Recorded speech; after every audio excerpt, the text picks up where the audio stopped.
Esros Hashem, today's daf is Masechta Baba Basra Daf Kuf Mem Ches 148, and we're starting from 147 on the end of the page 147b Kuf Mem Zayin Umi Omar Rav Nachman Hachi. Just review what we're discussing over here. Basically, there's something called a gift of a shchiv mirah. Shchiv mirah is somebody on his deathbed, right?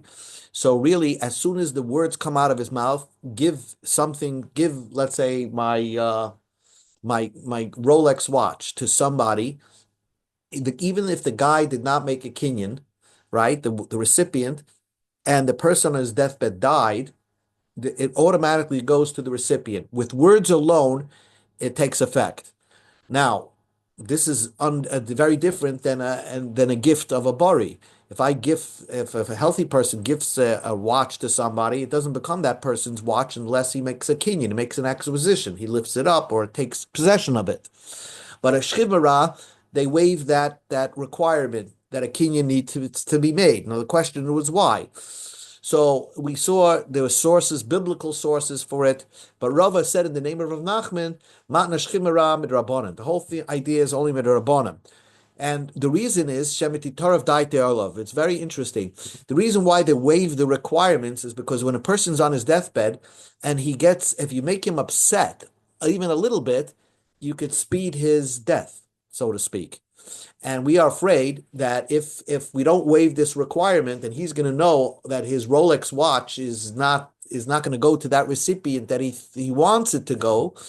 He's going to get all tamished, and he's going to die faster.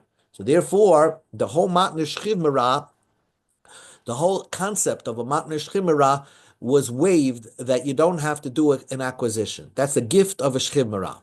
So that's what Rav Nachman explains. So the Gemara asks, "Mi Omar Rav Nachman Hachi? Did Rav Nachman say such a thing?" Well, Omar Rav Nachman said, "Afagav da Omar Shmuel hamoichesh ta'choiv lechavere v'chazo mechalei mochel v'afilu yorish mochel." That means that even though in a normal circumstances, that if Ruvain lent money to Shimon, so Ruvain is the lender, and he sold the debt obligation, he sold the rights to collect on the debt to Levi. And then Ruvain was moichel Shimon on the debt. So then it's a valid mechila. In other words, Levi does not have to pay anymore the debt. Obviously, Reuven has to reimburse Shimon, reimburse Levi. Shimon doesn't have to pay the debt, but Reuven has to reimburse Levi for purchasing the debt instrument. But he could be Michael, the Chayiv to Shimon, Vafilu Yarish Michael. Moide Shmuel would agree, Shimnisoni b'matna shchimera, a guy on his deathbed gave the rights for somebody else to collect on the debt, and then he gave it, right? And then for some reason, he got better. He got better, but the guy made a kinyan on it. So the Eina Yochal Amoichle, he cannot forgive the debt. So the Gemara said like this: he cannot forgive the debt. If you say that the concept of a gift of a shchimera works min Torah, and the whole requirement is waived because it's a biblical origin, that's why I understand he cannot forgive the debt, because he gave it as a shchimera. If it's only a din d'rabbanan, so why isn't? So really, it's this whole mechanism is only midrabanan. Then even if he gifted it to somebody else, we still could maintain the right to be moichel the chayiv. So why isn't it effective? And why did you say Moed Shmuel? If you give it as a shchimera, you can't be moichel it. And since the Gemara, Eina Ersha Torah Vasua Kishal Torah. True, it's not min Torah, but they gave it biblical strength, a powerful biblical strength. So basically, what you just learned, or just to make it clear, the bottom line is the whole concept of a gift of a shchimera, a guy on his deathbed, is only a din d'rabbanan. It's only made up midarabanan, and the Rabbanan gave it such a power, which the Rabbanan have that power to do so, that this gift of a shchivmara takes effect with just words alone, and it has all the dinim and the strength of a regular kinyan that you would do min Torah. Amar Rava, Amar Rav Nachman. Okay, new Gemara. Shchiv Mara, a guy is on his deathbed. Now, in order to make an effective gift, you have to give something, right? But what happens? He said, Sha'amar, he said, Yardu Pliny Bebaizeh. He wants that this person, he's giving the right to this person to live in his cabin. Okay? So he didn't gift him the cabin, he gave him the right to live in the cabin. So, or he said, Yoichal Pliny Peres Dekelzeh. Or he said, so and so should be able to eat the fruits of this tree. Well, the tree didn't give forth fruits. So on his deathbed, he didn't really give something of something tangible, or something that's in this world, right? So the answer is Lo Yamaklum. That's not a gift of a shchid mara. That until the condition is you have to say Tnu by I'm gifting the house so that he can live in it, so that you're giving something of tangible. Or Tnu dekel you're giving the tree to so and so, and he should eat the fruit. Because just like in a gift of a healthy person, you cannot gift something. A healthy person cannot give you can't give an action to somebody. You have to give something of tangible value to somebody. Same thing with a shchiv mara. So the basis of a shchiv mara, guy on his deathbed, he doesn't have extra power over a healthy person. Just that the healthy person, when he gives something, he has to make sure that the recipient does like an acquisition, a kinyan. But a person on his deathbed, he can verbally affect the transfer, but there's no extra power for somebody on his deathbed. Says the Gemara Lameimer. So you want to say the Savar Rab Nachman? The Rab Nachman holds Milsa the Isa Babari, the type of transactions that a healthy person can do. Isa b'shchivmara. That can be that same type of transaction can be done by somebody on his deathbed. The Leisa Babari, but something that cannot be done by a healthy person, Leisa b'shchivmara, cannot be done by somebody in his deathbed. So they're both the same. Said if that's the case, well, Amar Rav Nachman, Rav said in the name of Rav Nachman, you go to Kuf Mem Ches, Shchiv Mara, a person on his deathbed, let's say he loaned his friend a money, and it's nothing written on paper, so that's called a milva al peh, a loan that's a verbal loan. So a guy on his deathbed said, I have some money outstanding. This guy owes me money. It's verbal. It was a verbal loan. But he said, give the right to collect the loan to so-and-so after I die. The loan goes to that person. A healthy person cannot transfer a milva al peh to somebody else. But a shchiv mara could transfer a milva al peh to somebody else. So you equated only things that work by a healthy person could work by a shchiv mara. Well, here we see, and then Rav said in the name of Rav Nachman, that a shchiv mara can actually transfer a milva al peh, a verbal loan, to somebody else, whereas somebody who's healthy cannot do that. Answers the Gemara. Papa said, you're right. A shchiv mara is not just more than that. It's Hoyle Rav Shimara's transfer is only because he is like somebody who's giving somebody an inheritance. So that can be done. Hoyle the Yarish Yarsha. Since, let's say, a man had a milva al peh outstanding, and then he dies, of course, his children inherited that right to collect on that milva al peh, that loan. So same thing, a guy on his deathbed is basically, we're giving him the power to bequeath anything to anybody. It's not just a gift that he's gifting it. He's actually bequeathing it to somebody. And there we compare him to a somebody who's a Yerush that's giving off a Yerusha. So also a Shchiv Mara, if he has a verbal loan outstanding, he can basically bequeath it to somebody else. It's not like he's gifting it to somebody else. So truth is that Shchiv Mara is a very different mechanism than a healthy person. A healthy person is giving a gift. A Shchiv Mara really is not giving a gift, because when he's giving the gift, it only takes effect after he dies. So how could somebody give a gift after you're dead?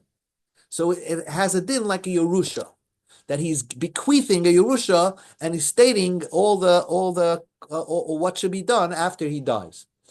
Rav Acha b'Rev says, Halva isa bebori. Sometimes a loan could be also be done by a milva al peh, can be also transferred when you're healthy. Really, a shchid mara is like a healthy person giving a gift. So then how come a healthy person cannot give over an outstanding loan to somebody else? Sometimes he could. The Rav Huna Amarav, like Rav Huna Amarav said, Amarav Huna Amarav, Mana li biyadcha, if someone says, you owe me a mana, and it was a verbal loan, and he said, Tnehu leplaini, I don't want you to pay me back, pay this guy back. But Ma'amad Shloshtan, and all three people were there, then Kana, it takes effect. The guy has to pay the third guy. In other words, the lender, the borrower is there, and the person that the lender wants to give the right to collect on the loan. So if all three were present, then it takes effect. And even though no kinyan was made, no acquisition, the new person didn't acquire a piece of paper that says now he owns the loan, it works automatically. That's called Ma'amad Shloshtan. If all three are present, Chazal gave it a certain power that it works. This is the way business is done. So in certain ways, sometimes a healthy person could actually transfer a loan to somebody else if that somebody else is present. So therefore, that's why it works by Shchiv Mera. Shchiv Mera, who says give that loan to somebody else, it also can work. That's how the Gemara resolves the equation of a Shchiv Mera to a gift of a bari. Ibayelu. So the Gemara asks a question. Guy is on his deathbed. Now, the guy is on his death. We just established one thing you have to know about a Shchiv Mera. A Shchiv Mera, if he gives away all his assets, and then let's say he gets better, so he gets it back because he didn't. It's obviously that he gave it on the condition that he was going to die. If he got better, Baruch Hashem, he gets all his assets back. But if a Shchiv Mera is on his deathbed and he gave his assets, but he left something for himself, so that indicates to us that he was really gifting it as a healthy person to somebody else. And if that other person makes a kinyan, so even if the Shchiv Mera gets better, he doesn't get it back. Because if he felt that he was gifting it because he was dying, why didn't he give everything over? Why did he leave something for himself? Why didn't he give everything at that same time? So it must be that he meant to give it as a full-fledged gift, as if he was a healthy person. So it's very important to know that when a guy is on his deathbed, did he leave something for himself? And therefore, it's not really a matna shchiv mera, which he will be able to get it back if he gets healthy. But rather, it's like a healthy person giving a gift. Once you give a gift to somebody, there's no backsies. So that's the question. Ibaylo, a guy's on his deathbed, and he said, Deka le'echad, he said, I'm giving my tree to one person, upeiroisav la'acher, and I'm giving the fruits of the tree to somebody else. Okay, maho. Now, fruits of a tree grow on a branch of a tree, right? So the question is, maybe he only gave the tree to one person, the fruits coming out of the tree to another person, but the branches belong to the Shchiv Mera, the guy on his deathbed. And therefore, if he gets better, so he left something for himself, so there's no backsies. He wouldn't get it back. So, Mahu, what would be the din? Mi shir mokam peri or loy shir? Did he leave something over, or did he not leave anything over? Do you view it as when he gave the tree to one person, did he give him the tree with the branches, and therefore he left nothing for himself, so it's a real matna shchiv mera? Or he left over the branches he never gave to anybody, and the branches remain in the shchiv mera's possession, and therefore it's not really a matna shchiv mera, it's like a matnas bari. Imtim Tsulayim, if you want to say la'acher loy havashir, when he's giving the fruits to one person and the tree to another person, he left over nothing, right? Because when it's not considered a loan, he left it leaving over something. So because he's giving it all away. Let's say he says to somebody, I'm giving you the tree, but I want to keep the fruits. Did he mean to say I'm keeping the fruits plus the branches? And therefore, it's called he left something over, or when he gave it to the person to the tree, he says you get the tree plus the branches. Amar Rav Nachman. Rav said in the name of Nachman. That's the title of this page. Rav in the name of Rav Nachman. When he's giving the fruits, the tree to one person and the fruits to another person, he didn't leave anything for himself. He didn't leave over the place of the fruits for himself. However, let's say he gave the tree to one person and left over the fruits for himself. Not only did he leave the fruits for himself, he probably left the branches for himself. Oh, so basically he didn't fully give everything away as a shchiv merah. So shia mokem peri, he left over the branches for himself. So if he would get better, he wouldn't get anything back. Why does a person, when he gives something to himself, he not only gave himself the fruits, but actually the branches that the fruits grow on, he left for himself?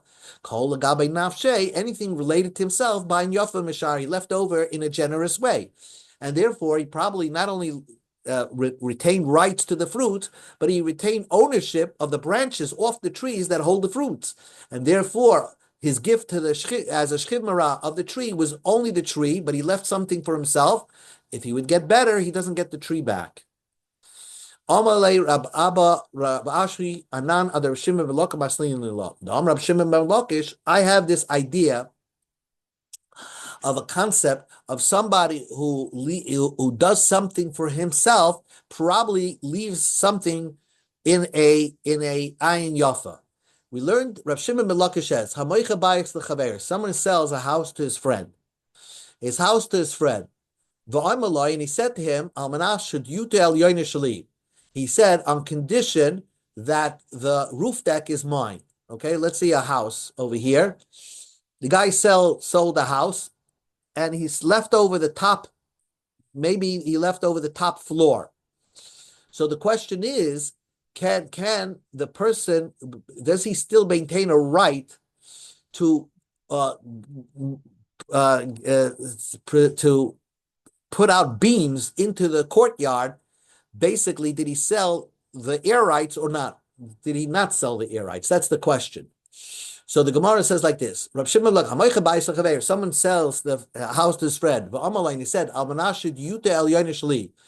the condition that I keep the roof deck. The roof deck belongs to him because that wasn't part of the sale. He only sold the house. The roof deck remains the seller. Now, but the question is, we go to Amid Beis.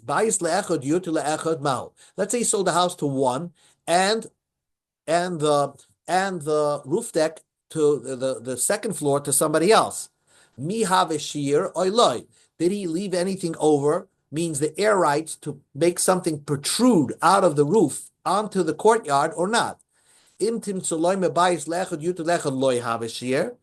want to say that if you do that, you left nothing on the table, there's nothing left over. Either you sold the air rights to the person probably that bought the roof deck.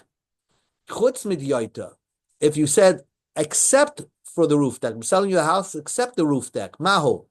The question is, do you maintain the air rights to put something protruding out of the roof deck onto the courtyard? Or when you sold the house, you actually sold the house with the courtyard in front of it and the air rights of the courtyard, which gives no right just because you own the roof deck to put anything protrusion over the area of the courtyard.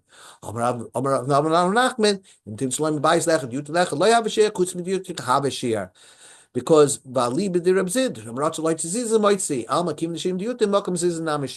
when you leave something for yourself in the property that you sold, you left it in the generous way. And therefore, when a person sells a property, that's basically what the Gemara is saying. You sell a property, whatever's written in the document that's not part of the sale, we're going to include it in the most generous way. So if you left over the roof deck, you not only left over the roof deck that's not part of the sale, but the air rights from the roof deck that protrudes into the courtyard, that's also not part of the sale, and which will maintain, the seller still maintains a right to make something protrude from the roof deck into the courtyard because that was never what part of the sale. Nu Gemara. Amar Rav Yosef, Amar Mamnuni, Amar Rav Nachman. He said, Rav Nachman said like this: a guy remember, it's very important that a shchimera, in order to get back, if he becomes healthy, to get a refund, he had to have given everything away. Because if you only get part of his things away, and then he gets better, he gets nothing back. There's no backsies. So what happened? He wrote every doc as he's on his deathbed, on his hospital bed. He's writing everything out that it belongs to somebody else. And he goes, this goes to this goes to that. Ryan, we have to observe. If he's giving it over to different people, and he knows exactly who he's giving it to, and then then he dies, everybody gets it, right? Everybody gets it because he was dividing up all his assets, and then he died. Of course, all these people get what was written in the document. But Ahmed, if he gets healthy, well, he was giving everything away. So Chayza Bekulim, then he gets a refund back because he became healthy, and now everything gets returned to him. But what happens in Benimlach? Let's say it looks like he's reconsidering. He's writing down, I'm giving this away. And then he thinks, what else do I have? And then he says, should I give this away or should I not give this away? He's on the fences. Then he gives the second part. So let's say he gave 10% of his assets. And then he thinks about, let me give another 10%. Let me give another 10%. So he never really decided on to give everything away at one time. So every time he's giving it away, it was a gift. It wasn't a matna shchiv mara because he always left something for himself. So if he dies, of course, kanukulam, there's nothing to talk about. There's no refund because he's not here anymore. But Amar, if he gets better, ein a chayzer, he gets nothing back. Ella ba'achrein, on the last 10% that he gave away, because the last 10% was the last 10% that he owned. And that part he gave away totally to the final person, which was a matnas chimera, which you give your total assets to somebody. So if he gets better, he gets only that piece back. Says the Gemara, how do you know that he never intended to give everything away on the first shot? V'dilma iyune koma'ayin v'hada yahev. Maybe he was thinking about giving everything away. He was examining whether to give it away and gave it away. But his whole intention was to give everything in one shot, give everything away. He was just a slow thinker, but maybe he was thinking that way. And says the Gemara, Stama, if the Shchimera made the Dayak V'hodayov, a guy on his deathbed thinks everything out very clearly. His brain is working perfectly, especially if he thinks he's going to die. So you're at that, like a light bulb before it burns out, is burning brightest. So he really knew everything mapped out in his mind to give everything away. So he should have been sharper in saying, this is going to him, this is going to him, this is going to him. If a person, then we know that he intended to give everything away. But if he's like reconsidering and moving slowly and thinking it over, so then his intention was never to give everything away at one shot, and therefore it's not a matna shchimera, and if he gets better, he does not get it back. One more piece of Gemara and then we'll stop.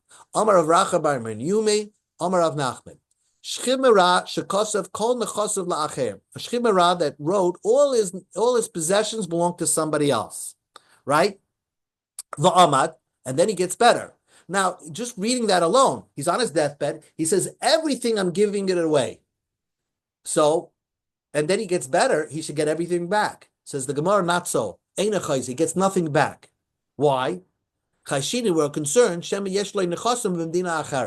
Maybe he has possessions in another country. Maybe in an LLC. Now they make you fill out who the LLC belongs to.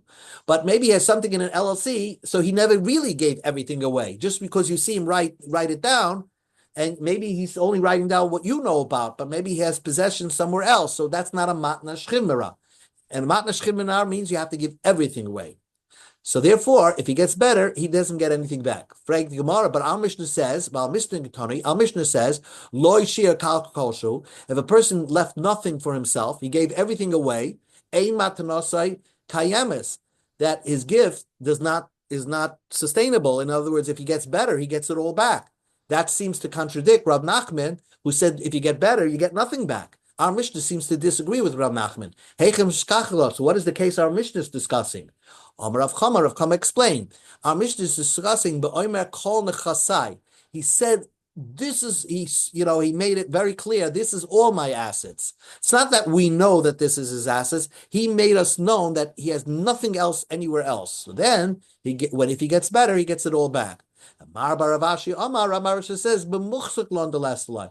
It's talking about a situation where we know for a fact that he's no possessions elsewhere. Because if we saw that he only lived in one place, and he never left this place for the most part, never did business overseas. So it's most likely he has no possessions, no bank accounts overseas, no real estate overseas. So therefore, we can assume that when he wrote everything on the piece of paper, even though he didn't say these are all my assets, we can assume that this is all his assets, and therefore it was a matna shchiv mara, and that's why Mishnah says if he does get better, he gets it all back.